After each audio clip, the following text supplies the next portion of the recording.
নমস্কার, story officially চ্যানেলে আপনাদের প্রত্যেককে স্বাগত।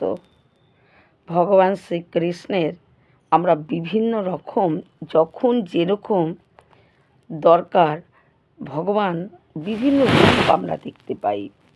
ভগবান যখন ছোট ছিল তখন ভগবান মাখন চুরি, খেলাধুলা এবং নাচ গান, বাঁশি বাজানো এমন এক সুন্দর শিশু, যাকে তার চঞ্চলতাই ছিল আলাদা রকমের। তারপর যখন ওই কংসকে মেরে যখন নাকি সেইখানে ভগবান আবার অন্য রকম একটা ভাব ছিল, কিন্তু তারপর যখন তিনি ওই সমুদ্রের মধ্যে দ্বারকায় তিনি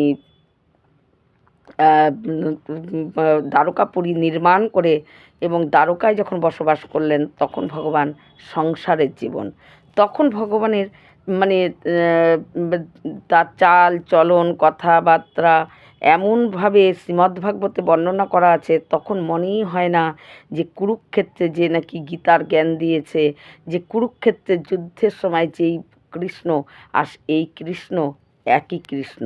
তাই ভগবান যখন যেখানে যেই রকম দরকার, যেখানে যেই রকম ব্যবহারের দরকার, যেখানে যেখানে জ্ঞানের দরকার সেখানে জ্ঞান দিতে লাগে, যেখানে সরলতা দরকার সেখানে সরলতা, যেখানে প্রেম সেখানে প্রেম। তাই ভগবান আমাদেরকে শ্রীমদ্ভাগবতে বিভিন্ন রকম, একই কৃষ্ণ কিন্তু তার চরিত্রের মধ্যে বিভিন্ন ধরনের আমরা ভাগ দেখতে পাই। যখন দ্বারকাপুরীতে ভগবান যায়, তখন ভগবানের একদম আলাদা ধরনের একটা সংসার, 16,108 পত্নীকে নিয়ে ভগবান এত সুন্দরভাবে, এবং তার পুত্র, তার পুত্রদের ছেলে পেলে, ভগবানের নাতি পুতি নিয়ে বিরাট পরিবার, কিন্তু অত বড় পরিবারের মধ্যে শ্রীকৃষ্ণ তখন ঠিক সেইভাবেই তিনি নিজেকেও পরিচালনা করছে সেইভাবে, এবং তাদেরকেও সেইভাবে পরিচালনা করছে। তাই ভগবানকে আমরা বিভিন্ন রূপে, আমরা বিভিন্ন রকমভাবে মতন করে আমরা শ্রীমদ্ভাগবতে আমরা দেখতে পাই। শ্রীমদ্ভাগবতে আছে যে রুক্মিণীর বিয়ের কথাটা, রুক্মিণী হরণের যে ভগবানের যে সুন্দর যে লীলা করেছে, আসলে রুক্মিণীকে হরণ ভগবান কেন করেছে? শ্রীকৃষ্ণ রুক্মিণীকে হরণ করেছে, রুক্মিণীর কথাতেই রুক্মিণীকে হরণ করেছে। কারণ রুক্মিণীর বিয়ে ঠিক করেছিল তার ভাই শিশুপালের সাথে। রুক্মিণী শিশুপালকে একদম পছন্দ করতো না, আর কিন্তু তার ভাই, রুক্মিণীর ভাই শিশুপালের সঙ্গে তার খুব বন্ধুত্ব ছিল, তাই শিশুপালকে সঙ্গে তার বোনের বিয়ে ঠিক করে। রুক্মিণীর পিতার নাম ছিল ভীষ্মক। ভীষ্মক এই বিয়েতে তেমনভাবে রাজি ছিল না, কিন্তু পরে তার পুত্রের দিকে সেইভাবে বাধাও দেয়নি, সে রাজি হয়ে যায়।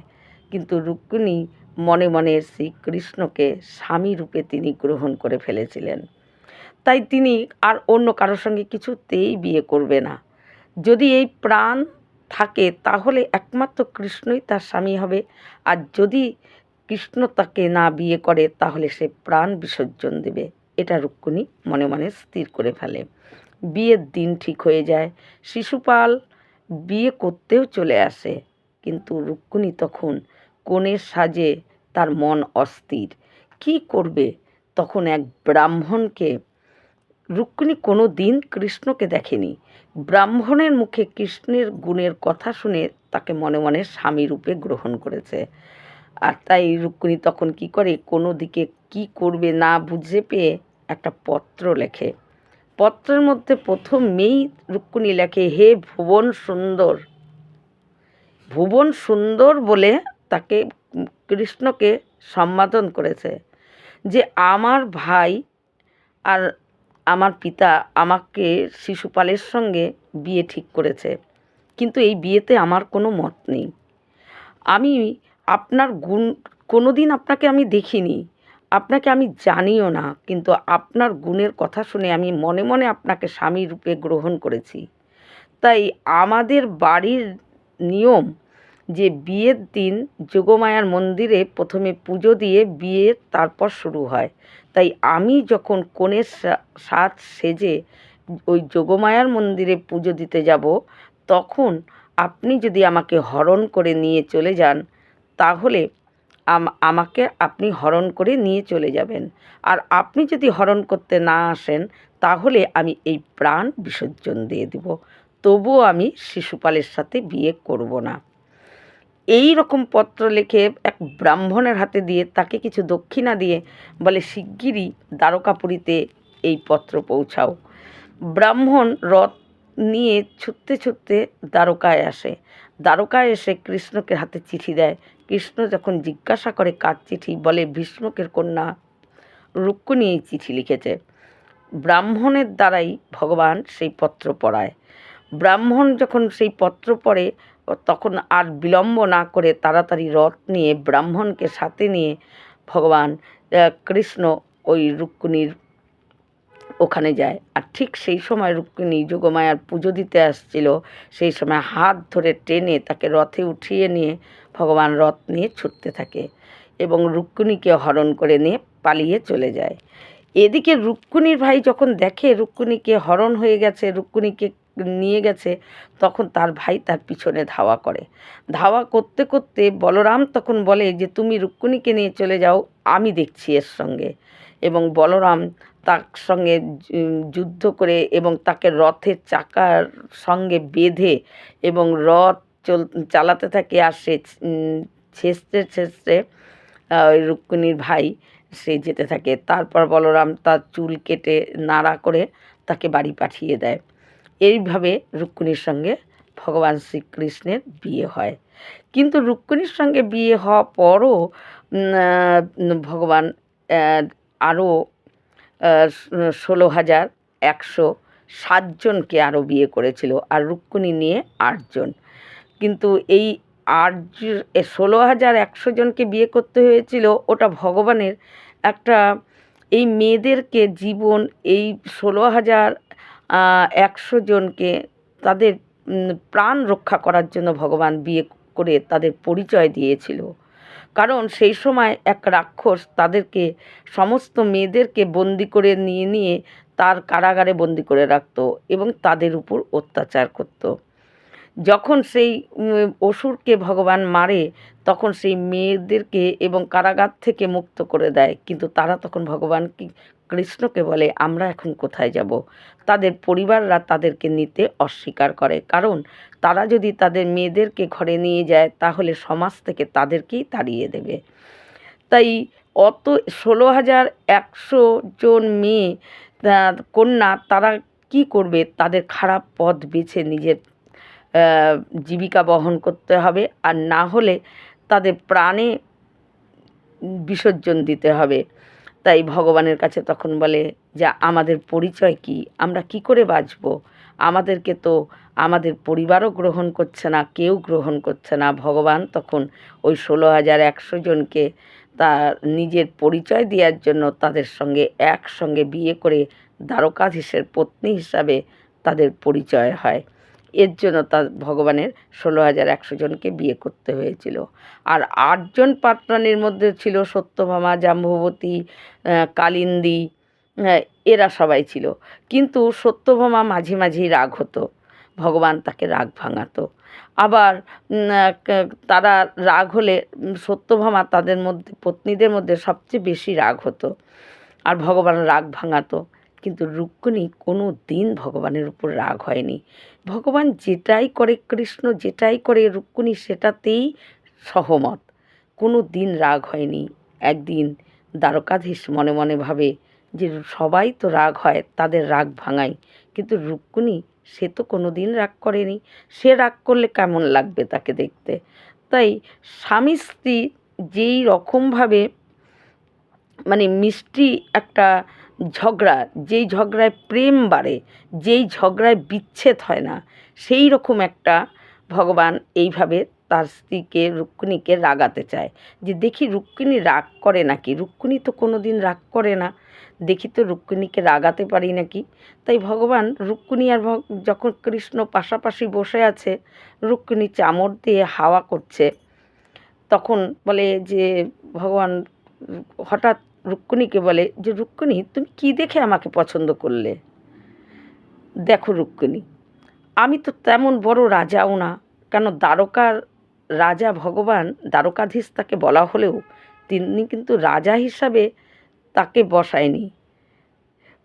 রাজা হিসাবে ভগবান নিজে রাজ তিলক গ্রহণ করেনি, সব পরিচালনা তিনিই করতেন, কিন্তু রাজা হিসাবে অন্য কাউকে মানে তার পিতাকেই রাজা করে রেখে দিয়েছিলেন। কিন্তু আমি তো রাজাও না তেমন, আর তুমি যদি বলো যে বীর, আমি খুব বড় বীর সেই দেখে তুমি আমাকে বিয়ে করেছো, তাহলে আমি তো বীরও না। কারণ আমি মথুরার রাজার সঙ্গে যুদ্ধ করতে করতে আমি 17 বার যুদ্ধ করে শেষে আমি রণছোড় আমার নাম পড়ে যায়, কারণ যুদ্ধক্ষেত্র থেকে আমি পালিয়ে এই দ্বারকার পুরীতে সমুদ্রের মধ্যে বাড়ি করে আমি এখানে আছি, যুদ্ধক্ষেত্র থেকে পালিয়ে পালিয়ে আছি। তাই বীর হিসাবেও আমি বড় না। তুমি যদি বলো আমার কুল অনেক বড়, তুমি তো রাজ পরিবারের কন্যা, আর আমার কুল যদি বলো, তা কুল হিসাবে আমি যে আমার পিতা যে কে আমার সেটাই ঠিক মতো জানা নেই। কেউ বলে যশোদানন্দন, কেউ বলে নন্দনন্দন, কেউ বলে দেবকীনন্দন, কেউ বলে বসুদেব নন্দন। তাই তুমি আমাকে কি দেখে পছন্দ করলে? দেখো রুক্মিণী, এখনও তেমন কিছু হয়নি, তুমি যদি চাও এখনও শিশুপালের সঙ্গে বিয়ে করতে পারো, তুমি শিশুপালের সঙ্গে চলে যেতে পারো, এখনও তেমন কিছু বিগড়ায়নি, তুমি যেতে পারো। এই কথা যখন বলে রুক্মিণী মনে মনে খুব দুঃখ পেয়ে যায়। রুক্মিণী রাগ হবে, ভগবান তার রাগ দেখার জন্য এই কথা বলছে, ভাবছে এই কথা বললে রুক্মিণী রাগ হবে, কিন্তু রুক্মিণী তো রাগের বদলে এই কথা শুনে সে দুঃখ পেয়ে সে ভাবে ভগবান আমাকে, কৃষ্ণ আমাকে ত্যাগ করে দিচ্ছে, কি অপরাধ আমি করেছি, হয়তো কোনো ত্রুটি হয়েছে, আমার কোনো ভুল হয়েছে, আমার দ্বারায় কোনো অপরাধ হয়েছে, কেন আমাকে ছেড়ে দিতে চাচ্ছে। রুক্মিণীকে যখন বলে এখনও তুমি শিশুপালের কাছে যেতে পারো, এই কথা যখন বলে রুক্মিণী তখন একদম অজ্ঞান হয়ে যায়, জ্ঞান হারিয়ে ফেলে। আর অমনি ভগবান চতুর্ভুজ রূপে দুই হাতে রুক্মিণীকে কোলে নেয়, আর এক হাতে মুখে চোখে জল ছিটায়, আর এক হাতে পাখা করতে থাকে, হাওয়া করতে থাকে। রুক্মিণী যখন আস্তে আস্তে জ্ঞান ফেরে তখন রুক্মিণীকে বলে রুক্মিণী তুমি অচেতন হয়ে গেলে কেন? রুক্মিণী তখন বলে যে প্রভু, আমার কি অপরাধ, আপনি কেন আমাকে ত্যাগ করছেন? আর আপনি যে বলছেন যে আপনি বড় বীর না, হ্যাঁ প্রভু, আর আপনি আমাকে বলছেন যে আমি আপনার যোগ্য না। আসলে প্রভু, আমি আপনার যোগ্য না, আপনি আরও আমার থেকে অনেক ভালো যোগ্য কন্যা আপনার দরকার, আমি আপনার যোগ্য না। আর বীর, আমি তো বীরত্ব দেখিনি, আমি আপনার গুণের কথা, আপনি বলছেন আপনার সমস্ত দরিদ্র সবাই আপনাকে ভালোবাসে, আপনার বন্ধু। হ্যাঁ প্রভু, ওই ব্রাহ্মণ, দরিদ্র ব্রাহ্মণ এবং ওই সাধু বৈষ্ণব যাদের কিচ্ছু নেই তারাই আপনার নাম করে, আর আপনার তাদের ওই নাম শুনেই আমি আপনাকে পছন্দ করেছি। কিন্তু আপনি আমাকে ত্যাগ করে দেওয়ার কথা বলছেন। তখন ভগবান সমস্ত কিছু খুলে বলে রুক্মিণী, তুমি কোনো দিন রাগ করোনি, তাই তোমার রাগ দেখার জন্য তোমাকে আমি এই সমস্ত কথা বলেছি, এটা বিনোদন করেছি, এটাতে তুমি একদম একদম তুমি সত্যি ভেবে নিয়েছো। আসলে আমি তোমাকে সত্যি করে এই কথা বলতে চাইনি, আমি তোমাকে রাগানোর জন্য বলছিলাম। তাই রুক্মিণী তখন বুঝতে পারে এবং ভগবান আর রুক্মিণীকে দেখে যে সমস্ত পত্নীর থেকে রুক্মিণী হলো একদমই আলাদা, কারণ রুক্মিণী স্বয়ং মা লক্ষ্মী। দাপর যুগে তিনি রুক্মিণীর নামে ভগবানের স্ত্রী হয়েছে, ত্রেতা যুগে এই রুক্মিণী সীতা হয়ে রামের স্ত্রী হয়ে তিনি বনবাসে গিয়েছিলেন, রামের সঙ্গ কোনো দিন ছাড়েনি এবং রামের সব কথা তিনি মেনে এইভাবে চলেছিলেন। শেষ পর্যন্ত বনবাসে রাম যখন সিদ্ধান্ত নেয় বনবাসে সীতাকে দিয়ে দেয়, সীতা তাতেও সেখানেও কোনো কথা বলেনি। রামের বিরুদ্ধে সীতা কোনো দিন একটা কথা বলেনি। তাই রুক্মিণী আসলে মা লক্ষ্মী। তাই তিনি জানেন যে তার ভগবান তার তাকে কোনো কথা খারাপ কথা বলার মতো তিনি কোনো কাজই করেন না, যে তার উপর রাগ হব সেই রকম কোনো কাজই করে না। আর মা লক্ষ্মী তার ধৈর্য, তার শান্ত সব কিছুই একটা আলাদা ধরনের। এই রকম ভিডিও পাওয়ার জন্য আমার চ্যানেলটিকে সাবস্ক্রাইব করবেন। নমস্কার।